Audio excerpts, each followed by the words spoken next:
92%. That's how many self-made millionaires, across survey after survey, say they track their spending down to the dollar.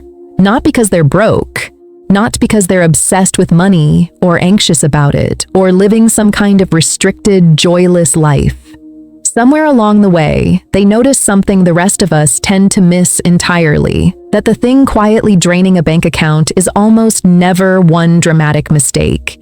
It's 11 small, invisible habits, repeated month after month for years, without ever once feeling like the problem while they're happening. I want to introduce you to someone before we get into the actual list, because numbers alone rarely tell the real story, and this isn't really a story about numbers. Let's call her Renata. Renata makes good money, a director-level salary, the kind of income that, on paper, should feel like freedom arriving.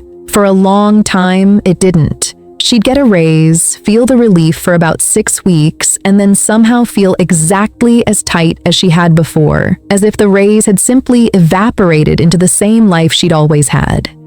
She couldn't point to one bad decision to explain it. There wasn't a single dramatic purchase she regretted, no obvious mistake sitting there waiting to be fixed. And that, it turns out, was the actual problem. There was no single leak to patch, because the leak was never one hole. It was 11 small ones, none of them big enough on their own to notice. What changed for Renata wasn't a budgeting app, or a bigger raise, or some dramatic lifestyle overhaul with a spreadsheet and a strict allowance. It was noticing, slowly, almost by accident, what the people around her who felt calm and quietly secure about money actually had in common. Not what they bought, what they'd stopped buying. 11 specific things. Nothing dramatic, nothing that requires an obsession with saving or a life of visible deprivation. Just 11 quiet subtractions that, compounded over years, start to look a lot like freedom from the outside, even though from the inside, they never felt like sacrifice at all. None of these 11 things, on their own, will sound especially revolutionary. That's actually the point, and it's worth saying plainly before we start. So the next 15 minutes land the way they're meant to. This isn't a list of secret tricks the wealthy don't want you to know. It's closer to the opposite. 11 ordinary, almost boring habits that anyone could adopt starting today that simply don't get talked about because stop buying this small thing doesn't sound nearly as exciting as a bold new investment strategy. Quiet wealth, as it turns out, is built almost entirely out of things that sound too small to matter, repeated for long enough that they eventually do. Let's go through them, one at a time. Number 1, they stop buying the upgraded version of things they don't actually use enough to justify it. Renata used to default to the higher tier on almost everything without thinking twice. The phone with double the storage she never came close to filling, the streaming plan with extra features she opened maybe twice a year, the premium version of a piece of software she used for one basic task a month. At some point, without any specific trigger she can point to, she started asking a simple question before every single upgrade. Will I genuinely use the extra 30%? Or does it just feel safer somehow to have it sitting there unused? Most of the time, sitting with that question honestly for even 5 seconds, the answer was no. That one small habit, just asking the question, not even always landing on no, saved her close to $4,000 a year, not through restriction, through honesty with herself, applied consistently. Number 2, they stop replacing things that still work. This one is quiet, almost invisible, because the entire culture around us is built to make it still works fine feel embarrassing, like evidence you're somehow behind everyone else. A coffee maker that's 5 years old and makes perfectly good coffee every single morning. A couch with a little visible wear on one arm that's still comfortable every single evening you sit on it. Quietly wealthy people tend to ask themselves a slightly different question in the moment than most of us do. Is this actually broken, or am I just bored of looking at it? Boredom is a feeling, and feelings pass on their own, usually within a week or two, if you simply let them sit there instead of acting on them immediately. A credit card charge doesn't pass the same way. It sits there differently. It compounds quietly, and eventually it becomes next month's minimum payment on something you didn't strictly need in the first place. Number 3, they stop buying convenience they could easily provide themselves. Not because doing things yourself is some kind of badge of honor, and not because convenience is inherently a bad thing to pay for. Sometimes, genuinely, it's worth every penny. But convenience purchased in small, repeated, barely noticed doses adds up in a way that's remarkably easy to underestimate in the moment. The delivery fee here, that feels like nothing. The pre-chopped vegetables there, also basically nothing. The app subscription that automates something that would have taken 5 extra minutes of actual effort. One of these purchases entirely on its own really is nothing. 300 of them across a single year, which is roughly what the average household quietly racks up without ever adding it together, is a vacation that quietly never happened, a savings goal that quietly never got hit. Number 4, they stop buying things to fix a feeling. This is the one Renata says surprised her the most, once she finally noticed it happening in real time instead of after the fact. A rough day at work used to mean an automatic stop somewhere on the way home. Something small, something that felt earned in the moment, something that functioned less like a purchase and more like a reward for simply making it through the day intact.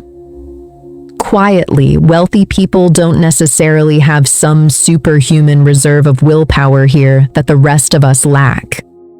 What they seem to develop gradually over years is more awareness of the specific moment sitting between the feeling and the actual tap of a card. And inside that small pause, 3 seconds, maybe 5, rarely longer than that, most of the urge quietly loses its grip entirely on its own, without any dramatic act of discipline required at all. Number 5. They stop buying the version of an event that photographs well. A dinner out doesn't need the most expensive bottle on the entire list to be a genuinely good night with people you love. A trip doesn't need the top-tier room, the one with the impressive view, to actually be a trip worth taking and remembering fondly. There's a real quiet difference between paying for an experience because you authentically want it, and paying for how that experience will look from the outside to people who, if we're being completely honest with ourselves, will forget entirely what you posted within about a day, maybe 2.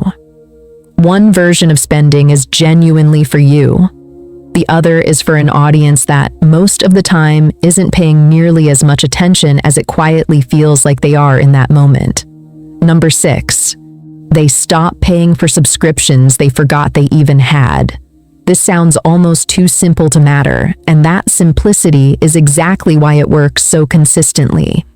One pattern that shows up again and again among people who've quietly built real financial stability over time is a twice-a-year ritual.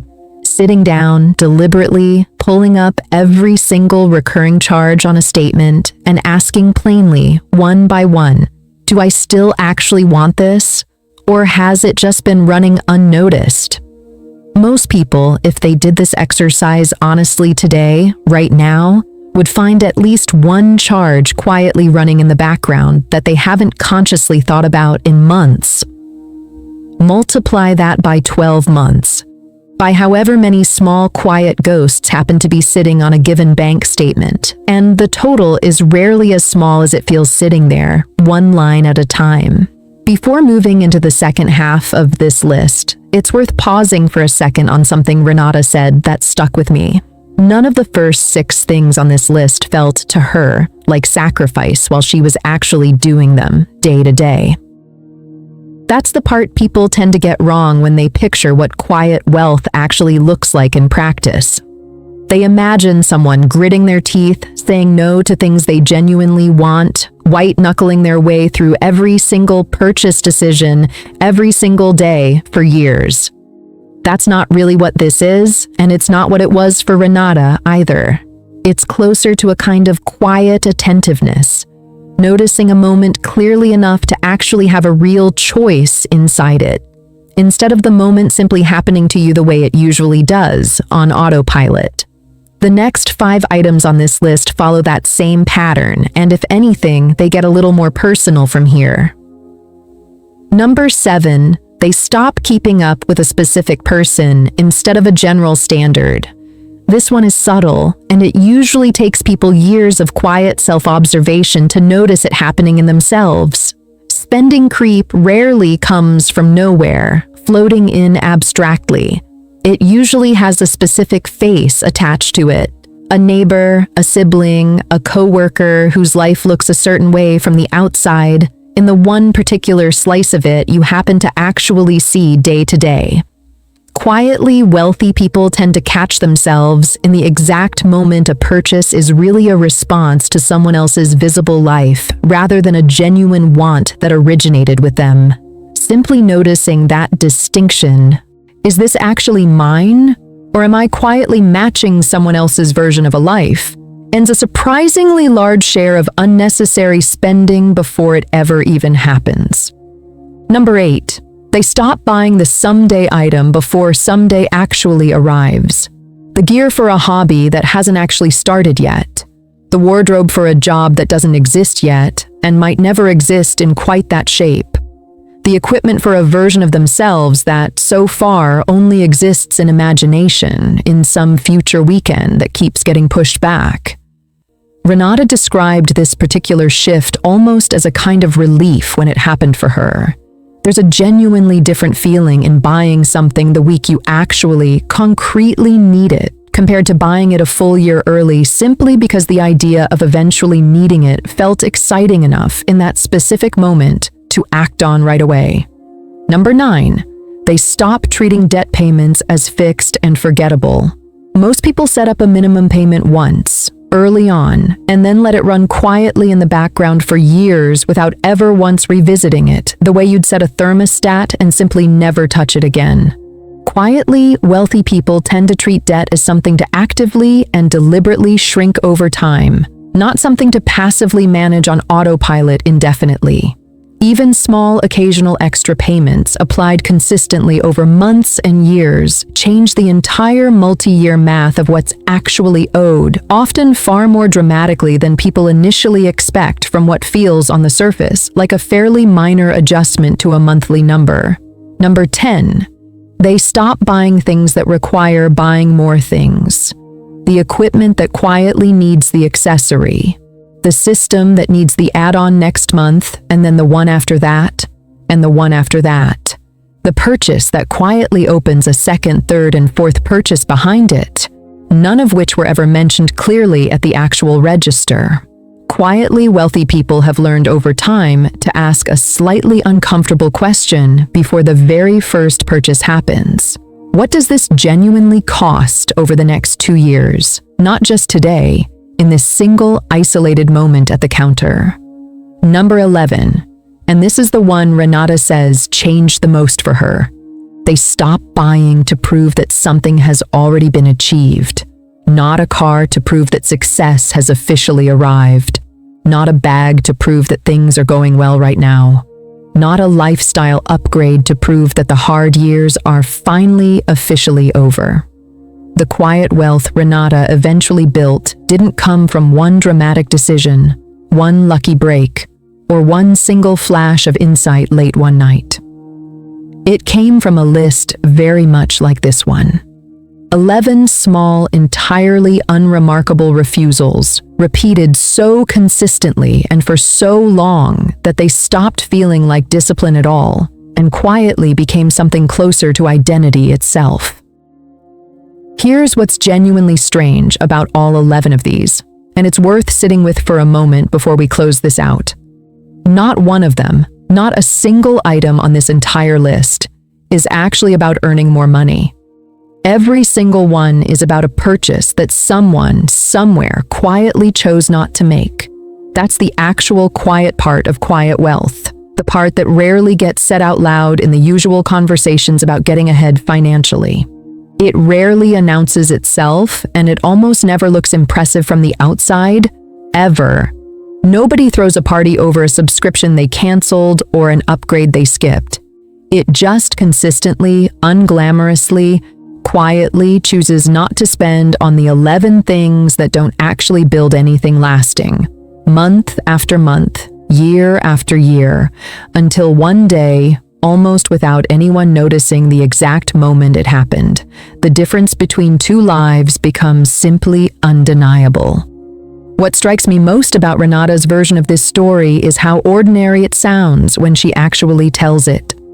There's no single dramatic turning point, no one morning where everything suddenly clicked into place.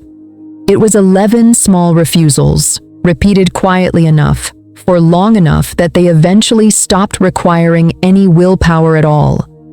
That's really the whole promise underneath a list like this one. Not that any single item on it will change anything by itself, but that all 11 together, held consistently, tend to add up to something that looks, from a distance, a lot like quiet, undramatic freedom. So here's a genuine question for you, and I genuinely love an honest answer down in the comments. Not the one you think should apply to you, but the real one. Which one of these 11 actually hit closest to home for you personally? If this kind of honest, quiet look at money is genuinely useful to you, this is video 15 in an ongoing series here on Quiet Wealth. And subscribing simply means you won't miss where we go next, because there's a lot more sitting quietly underneath the surface of an ordinary life than just these 11 things. Thank you sincerely for spending these 15 minutes with me today. Take care of your quiet wins. Nobody else ever needs to see them for them to count.